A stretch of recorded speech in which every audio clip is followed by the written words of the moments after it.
Bismillahirrahmanirrahim. Assalamualaikum warahmatullahi wabarakatuh.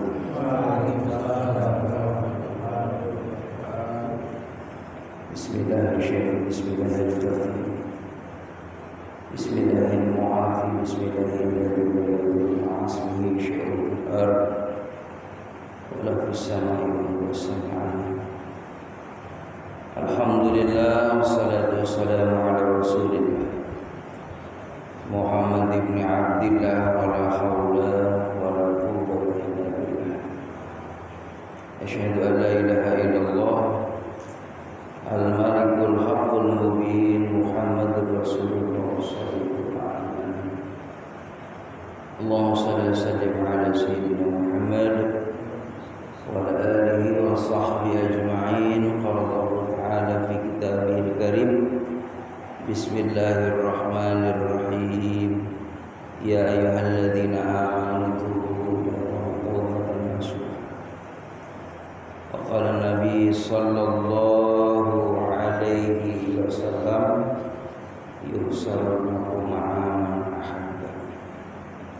Sadaqallahu sadaqal rasulillah sallallahu alaihi wasallam. Jemaah yang dirahmati Allah Subhanahu wa taala, tentunya kita tidak bosan-bosannya memanjatkan puja-puji serta syukur kepada Allah Subhanahu wa taala di malam yang mubarak ini kita dapat menghadiri ta'lim.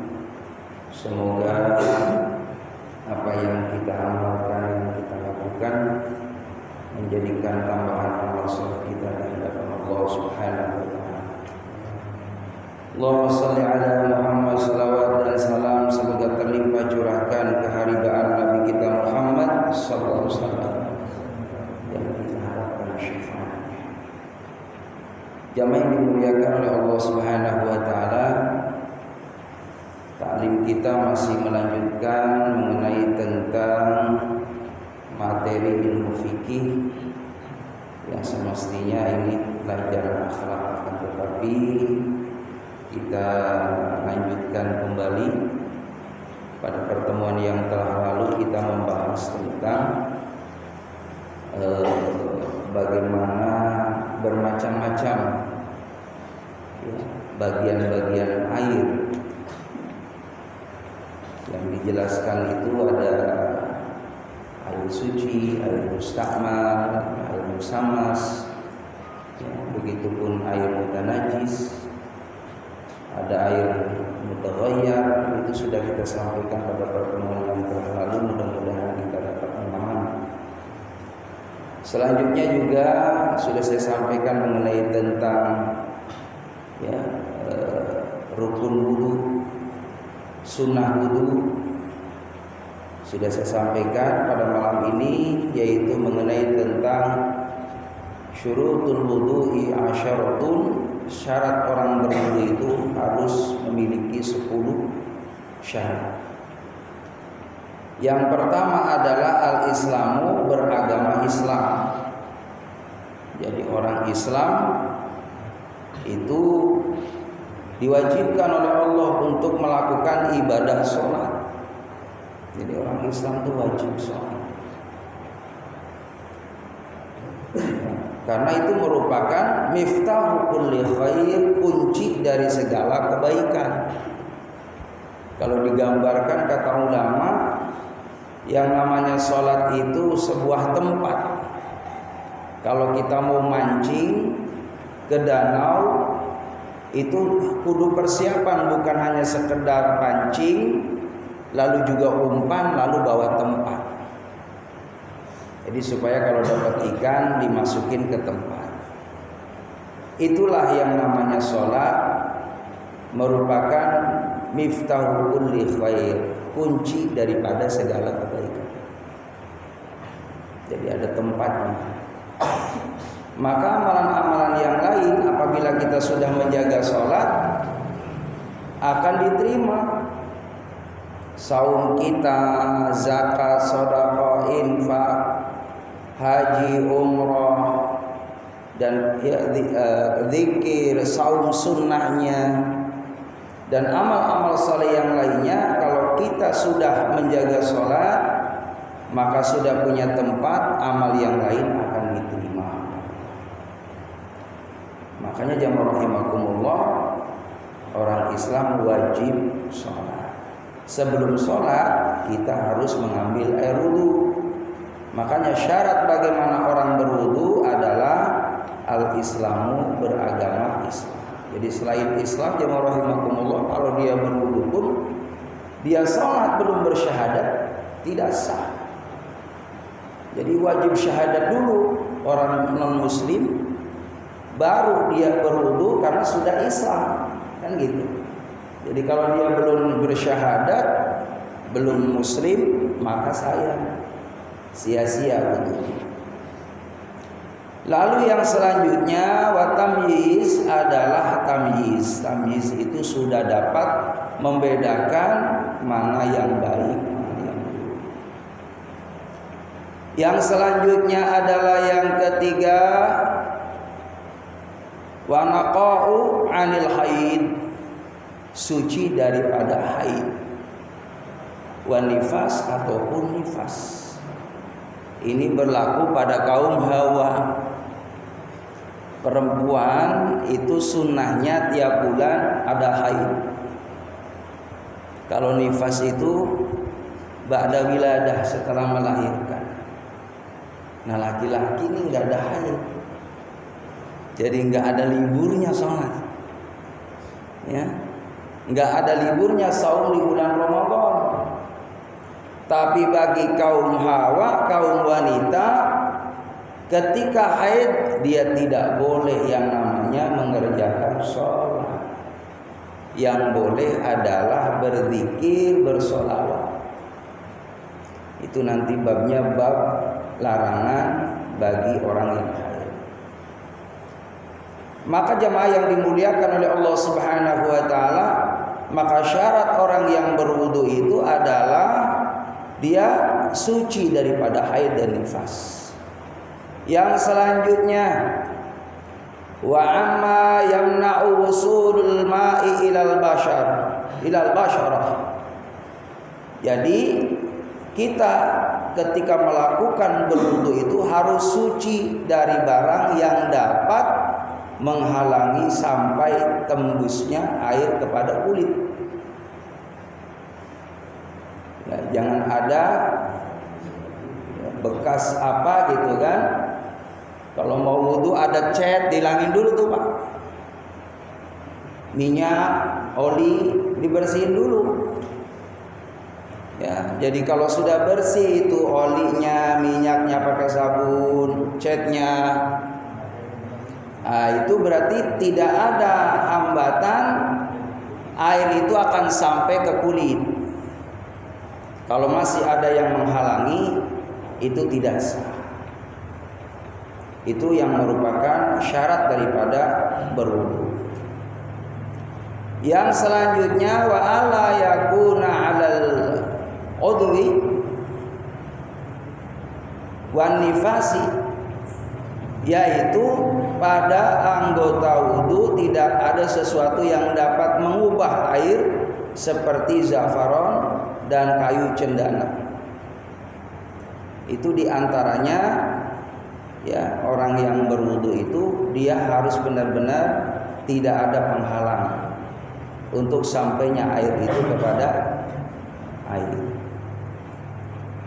Jamaah yang dimuliakan oleh Allah Subhanahu wa taala, ma yughayyirul ma'a wal ilmu bi fardiyatihi. Yang selanjutnya mengetahui daripada kefarduan ilmu tentang berwudu. Jadi ya kudu tahu dulu ilmu bagaimana yang sudah saya sampaikan, rukun wudu, ya, batal wudu itu harus kita ketahui.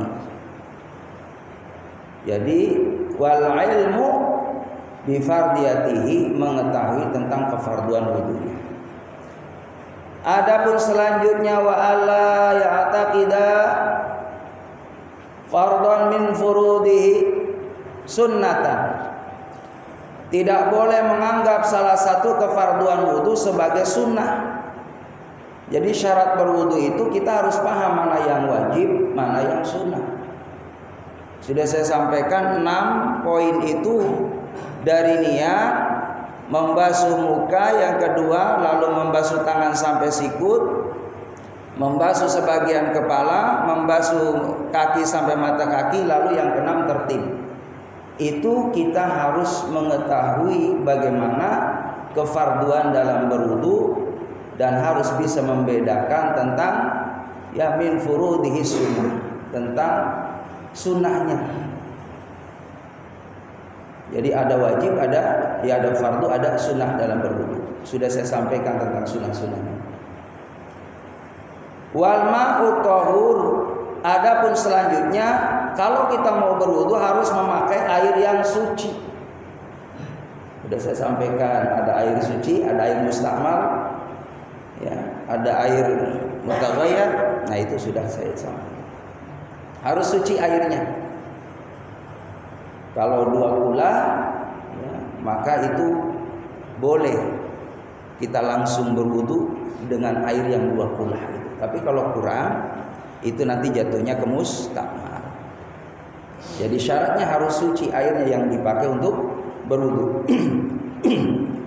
Lalu syurutul wudu'i, adapun syarat wudu yang berikutnya adalah wadukhulul waqti, masuk waktu. Jadi kalau kita mau berwudu, ya rahimakumullah, mengerjakan sholat, syaratnya itu ketika sudah masuk waktu sholat, ya kan? Itu syaratnya. Ustaz, gimana kalau seandainya kita sudah berwudu sebelum waktunya masuk sholat? Boleh-boleh saja, selama kita memang bisa menahan tidak batal. Nah, cuman khawatirnya batal kan begitu, maka syarat wudu yang afdol, maka boleh jemaah rahimakumullah, nanti ketika masuk waktu sholat, azan dikumandangkan, ya kita segera mengambil air wudu, karena di situ wadukhulul waqti, adanya sudah masuk waktu. Yang selanjutnya jemaah rahimakumullah, wal muwalatu lidal mil hadas. Terus menerus bagi orang yang berhadas. Jadi kalau orang yang selalu keluar air kencing, ya, atau pendarahan, atau selalu buang angin, wudunya harus sudah masuk waktu sholat. Jadi kalau orang yang mohon maaf beser gitu ya, kadang gampang keluar air kencing atau pendarahan, nah, maka afdolnya itu ya menunggu masuk waktu sholat, itu afdolnya. Karena memang dia punya istihadah, punya penyakit. Begitu. Jadi itu merupakan syarat daripada berwudu.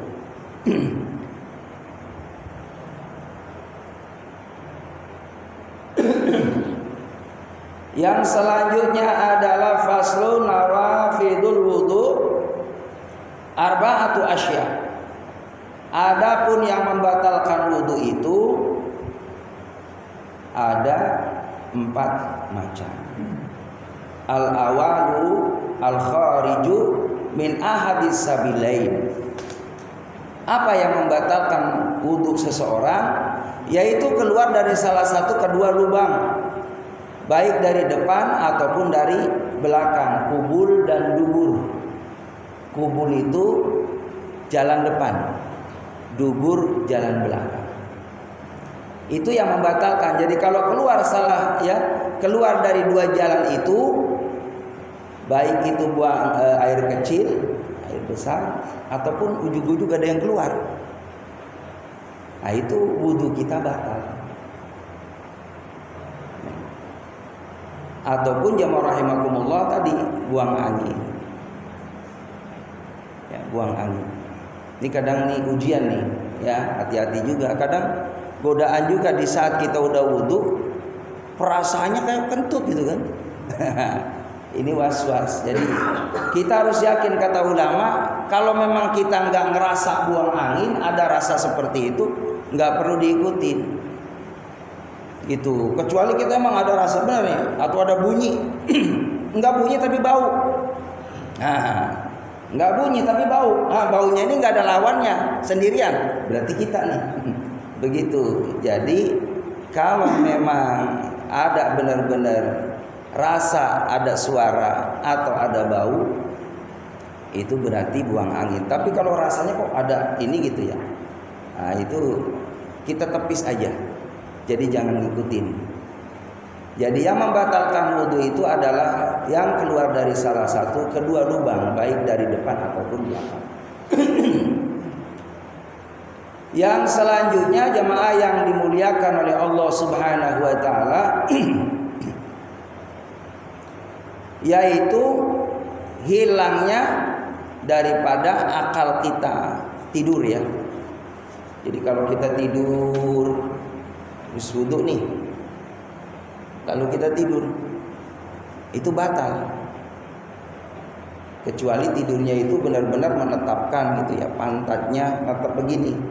Dalam satu riwayat itu selama telinga kita masih bisa ngedengerin suaranya khotib kalau lagi Jumat, berarti kita ini tidurnya tidur, mohon maaf kalau bahasa kita tidur ayam gitu ya, merem-merem melek ayam. Jadi enggak pules. Selama masih kedengeran itu khotib, masih kedengeran ada di sebelah orang dehem, ya, berarti kita tidurnya belum pulas, itu nggak batal.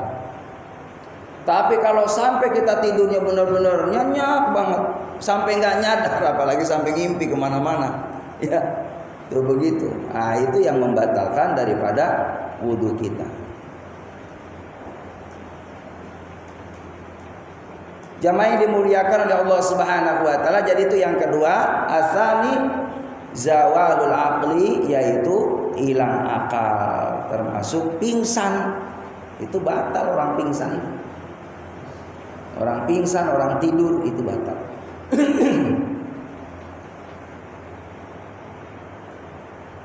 Nah, di sini keterangannya jemaah rahimakumullah, kecuali tadi itu binaumi aw ghairihi illa nawma qa'idin mumakkinin maq'aduhu minal ardi, kecuali duduknya netep.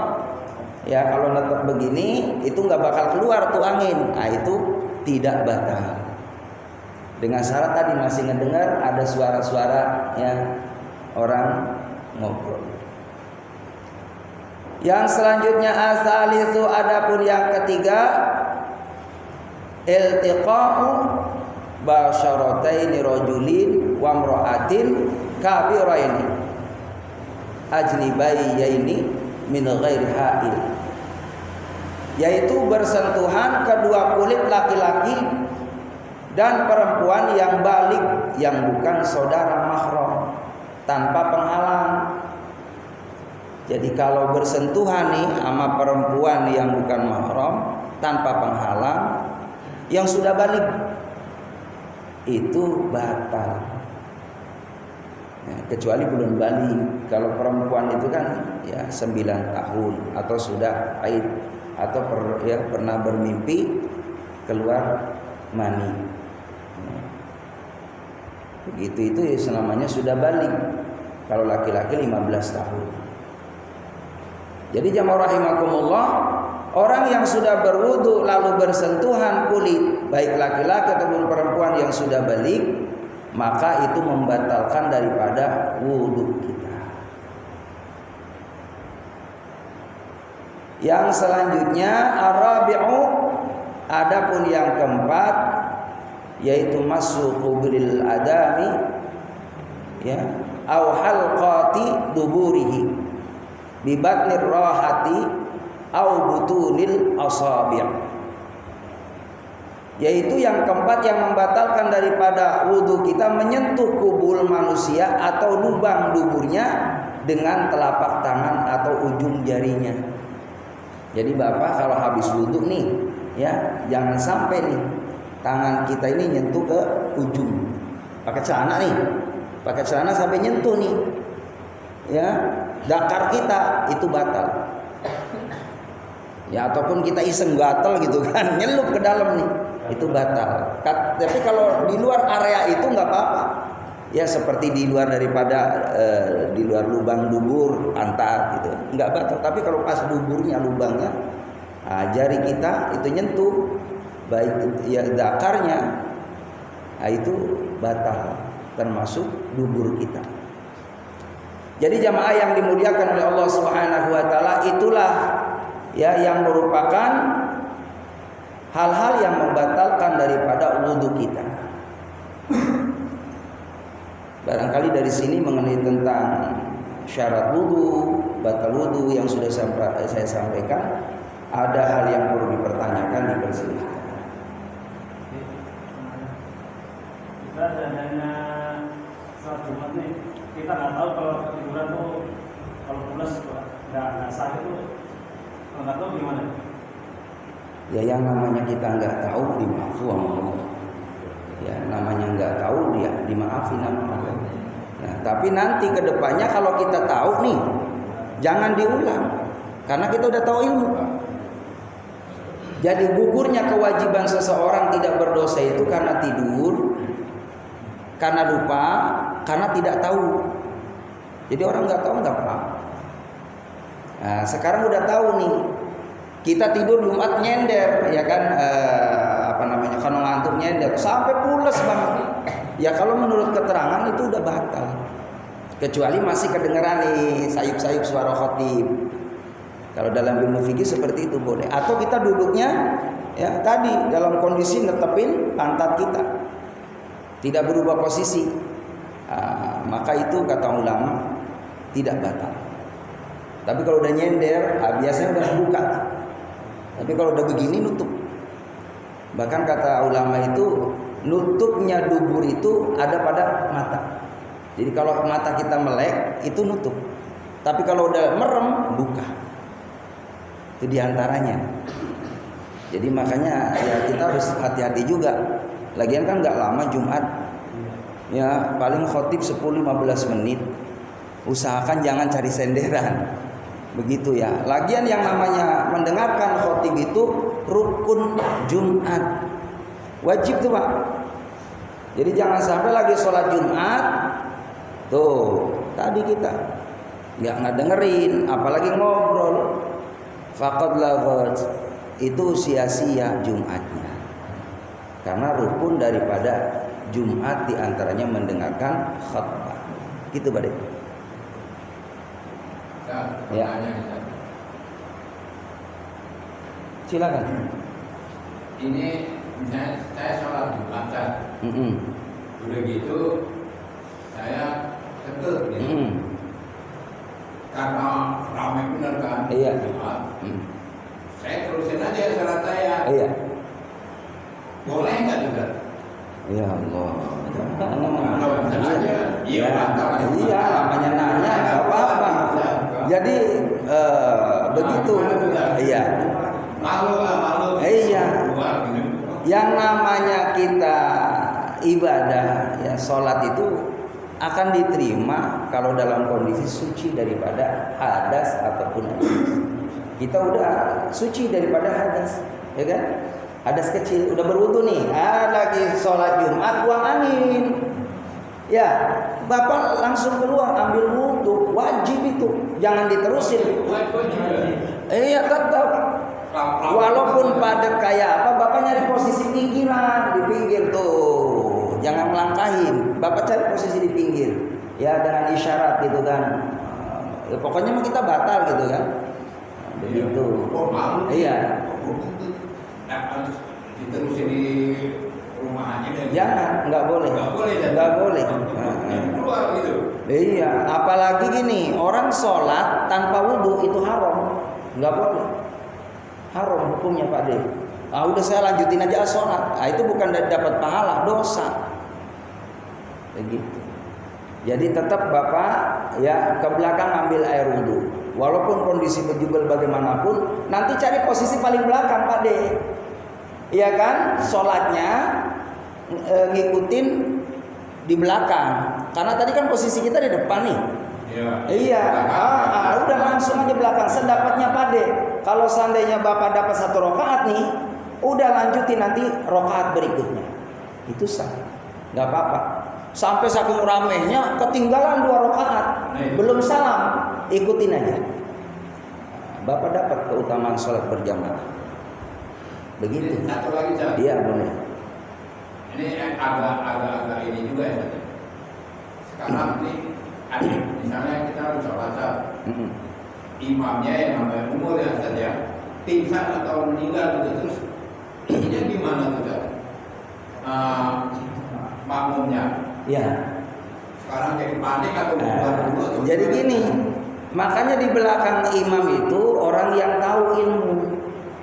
Ya, jadi dalam kondisi dia pingsan ataupun batal, itu boleh kata ulama narik makmum di belakang, ya kan? Atau boleh bisikin ganti batal, boleh. Begitu.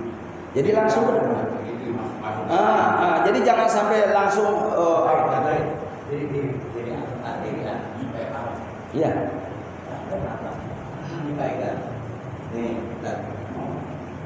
Ini saya imam, ini makmum. Iya. Ini perhatikan Pak Ustadz menerangkan yang belakang imam ini itu badal. Jadi kalau kita belum ngerti